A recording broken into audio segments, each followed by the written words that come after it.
मंदिर में अगर दिया लगाने जा रहे हो, बाती लगाई है आपने मंदिर के अंदर, तो कुछ देर बैठिए, कुछ देर स्मरण करिए। हमारे यहां तो यहां तक कहा गया है कि किसी मुर्दे को अगर जलाया भी जाता है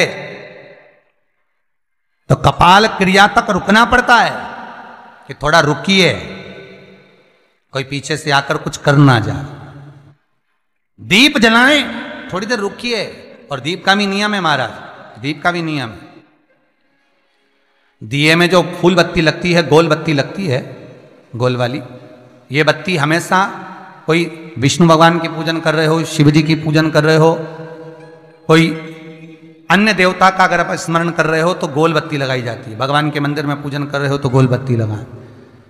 लंबी बत्ती, लंबी वाली जो बत्ती होती है, लक्ष्मी की पूजन में, देवी पूजन में, जितनी भी माताओं की आप पूजन करोगे, जितनी भी देवियों का आप स्मरण करोगे, उसमें लंबी बत्ती का प्रमाण है। पितरों की पूजन में लंबी बत्ती का प्रमाण है। पितरों को कभी गोल बत्ती नहीं लगती। आप मटके के पास में, परिंदे के पास में, जल के पात्र के पास में कोई भी अगर दिया लगाएंगे तो वहां गोल बत्ती रखकर लगाएंगे तो घर में लक्ष्मी नहीं टिकेगी। कई लोग कहते हैं कि परिंदे के पास, मटके के पास में, पानी के स्रोत के पास में जहां जल भरते हैं, हंडा रखते हैं, टंकी रखते हैं, वहां पर मटके के पास बत्ती लगाओ, दिया लगाओ, पितर शांत रहेंगे। तो पितरों को शांत करो, मना नहीं है, पर दिया लगाने का नियम है कि पितरों को अगर आप दिया लगा रही हो मटके के पास, परिंदे के पास, या अमावस्या के दिन पितरों के लिए अगर दीप लगा रही हो तो गोल बत्ती अगर लगाओगी तो कार्य कभी सफल नहीं होगा।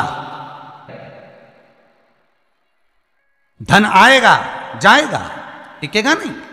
इसलिए पितरों के लिए अगर दिया लगाना है, पूर्वजों के लिए दिया लगाना है, पितरों के लिए अगर दीप लगाना है तो लंबी बत्ती लगाइए, लंबी बत्ती। महाराज, लंबी बत्ती का प्रमाण हमारे यहां शास्त्र करते, गोल बत्ती का प्रमाण। और सुंदर चरित्र कहा, यदि आपके जीवन में बहुत ज्यादा लक्ष्मी से तकलीफ है, कष्ट बहुत ज्यादा है, या इसलिए शायद कहा जाता है कि भगवान को सर्वश्रेष्ठ कौन सा चंदन अच्छा लगता है। आपको पहले भी कथा में कहा, आगरा की कथा अगर किसी ने सुनी होगी तो उसमें वर्णन किया। भगवान को सर्वश्रेष्ठ चंदन कौन सा, भगवान को सर्वश्रेष्ठ चंदन कौन सा प्रिय है, वो कौन सा चंदन है जो भगवान विष्णु को लगाएं, राम को लगाएं, कृष्ण को लगाएं, वो कौन सा चंदन है जो श्री हरि को लगाया जाए। तो जीते जी भगवान विष्णु एक बार गले लगाते हैं, उसको कहते हैं हरि चंदन। कौन सा चंदन है? हरि चंदन।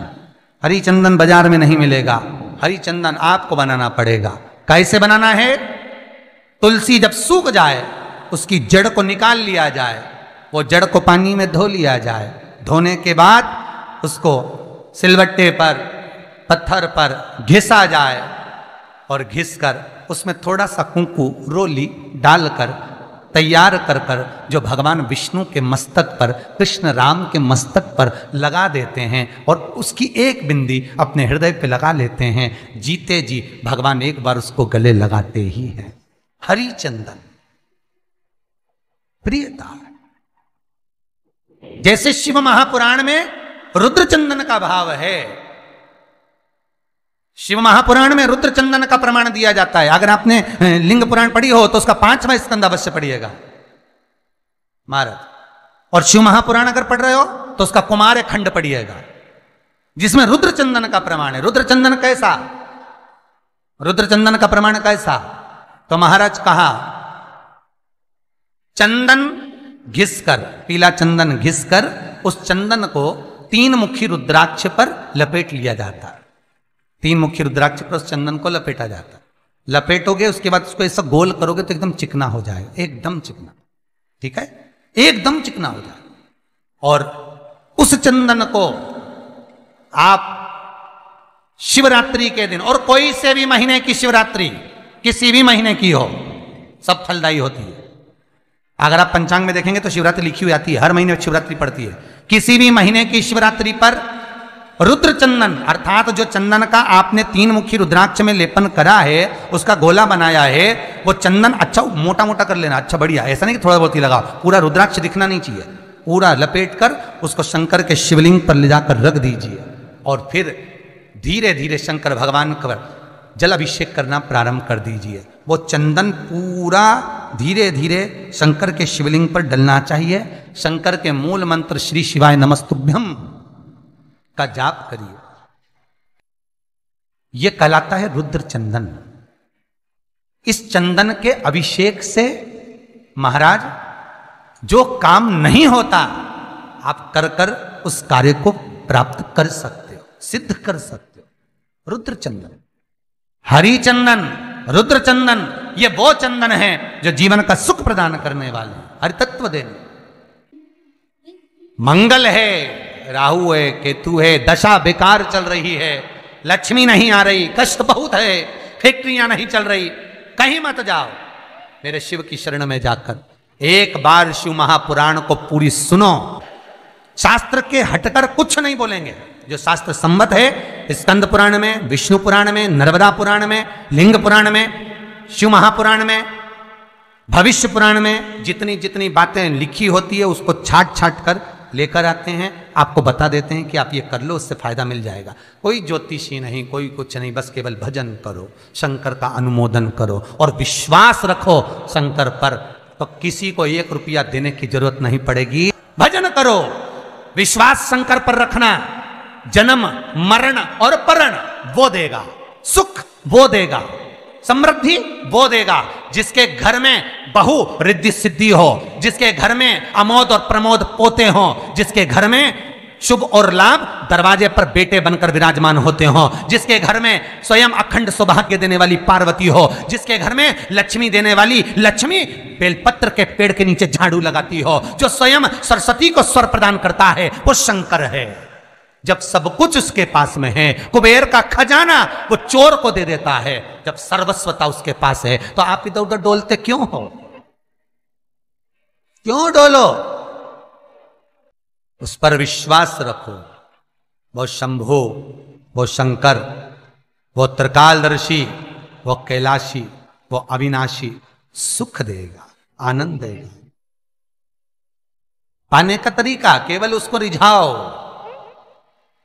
जो मंदिर आपसे दूर हो, जिस मंदिर में कोई नहीं जाता, जिस मंदिर में कोई दिया तक नहीं लगाता, उस मंदिर में तुम जाओ और उस मंदिर में एक दिन जाकर प्रकाश कर कर आना, एक बार दिया जला कर आना, मंदिर की सफाई कर आना, शंकर जी पे जल चढ़ाकर उनको स्नान कराकर, कोई पत्ती पेड़ पौधे के पास में हो तोड़ के चढ़ाए आना।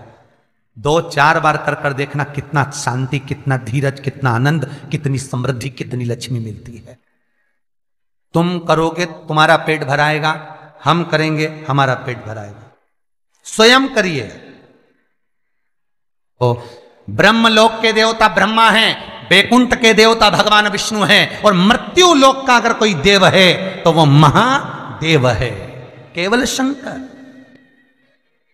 केवल शिव, मृत्यु लोक का देव।